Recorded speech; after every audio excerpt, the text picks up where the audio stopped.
মানবাধিকার কর্মী, ব্যবসায়ী, হিল ট্রাক্স নিয়ে যারা টাকা পয়সা কামান, বিদেশে যান, দয়া করে প্রশ্নের উত্তর দিবেন।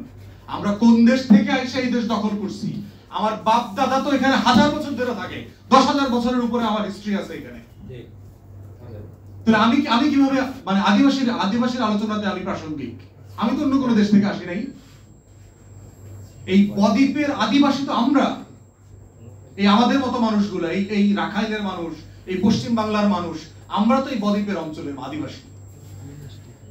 এরা যারা আসছে এরা তো 250 বছর, 300 বছর, 400 বছর আগে আসছে।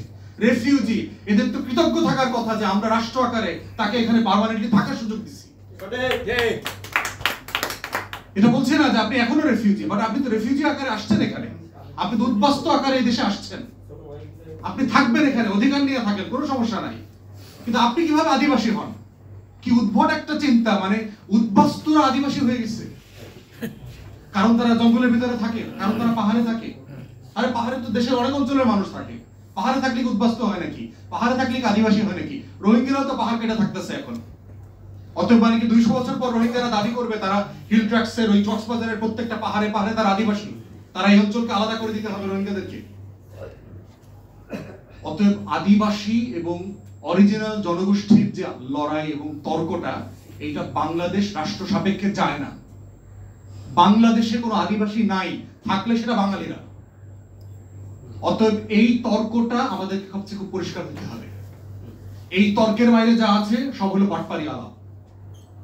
এরপরে আপনি এই তর্ক সমাধান হবে, এখন আপনি অধিকার নিয়ে আলোচনা করেন যে এই 72টা জনগোষ্ঠী বাংলাদেশের, অথবা পাহাড়ের 17টা নৃতাত্ত্বিক জাতিগোষ্ঠী, ক্ষোভ, বঞ্চনা, চাওয়া না পাওয়ার কি আছে, রাষ্ট্র কি করতে পারে, সেটা নিয়ে আমরা আলোচনা করব।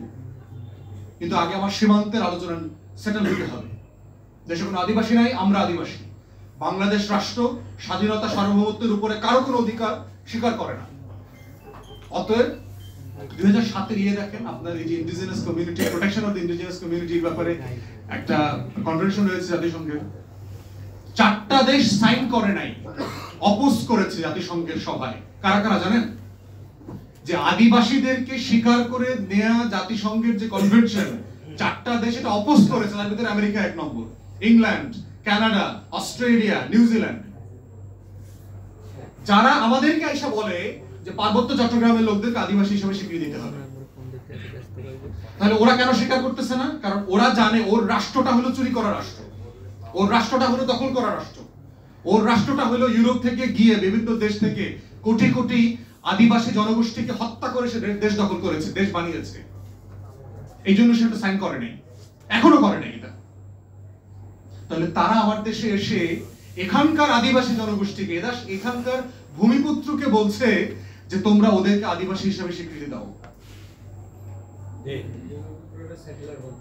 কত বড় অসভ্য প্রস্তাবনা! এবং এইটা আবার আমাদের বাটপার বুদ্ধিজীবী নাগরিক সমাজ আমাদেরকে খাওয়ায়, আমাদের তথাকথিত লো গ্রেডেড কনস্টিটিউশনাল এক্সপার্টাস যেগুলো আমাদের খাওয়ায়, যারা 72 সালের মতো একটা বাটপারি সংবিধান জাতির উপরে চাপাই দিছে, তারা আম করে আদিবাসী আর সেটলার শেখাই দিছে।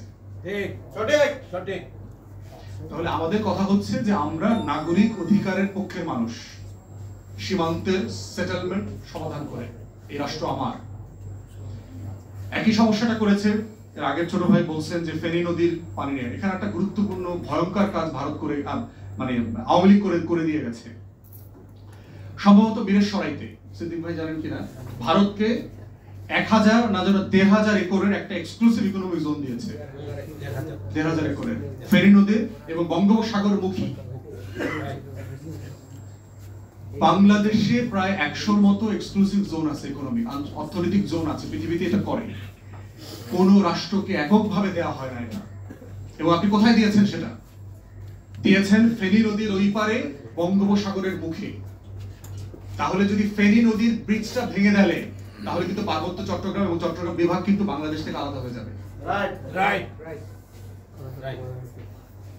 এবং সেটা নিয়ে আজকে ভারতের প্রপাগান্ডা মেশিনগুলো কথা বলছে। কলকাতা নিয়ে যাওয়ার গল্প বলছে না, দেখছেন না? যে কলকাতা নিয়ে যাবে। কেন বলছে তারা? কারণ জানে যে ওইখানে আমার 1500 একরের এক্সক্লুসিভ জোন আছে। ওখানে কি ভারত ব্যবসা করে? ও ফকিরের জাতি, ও ব্যবসা করে এখানে। ওইখানে গোয়েন্দা সংস্থা তৈরি করেছে, ওইখানে ওর নেভাল বেস তৈরি করছে। সেখানে বাংলাদেশকে আলাদা করবার জন্য কাজ করছে। রামপালে কি ভারত বিদ্যুৎ উৎপাদন করতে আসছে সুন্দরবনে?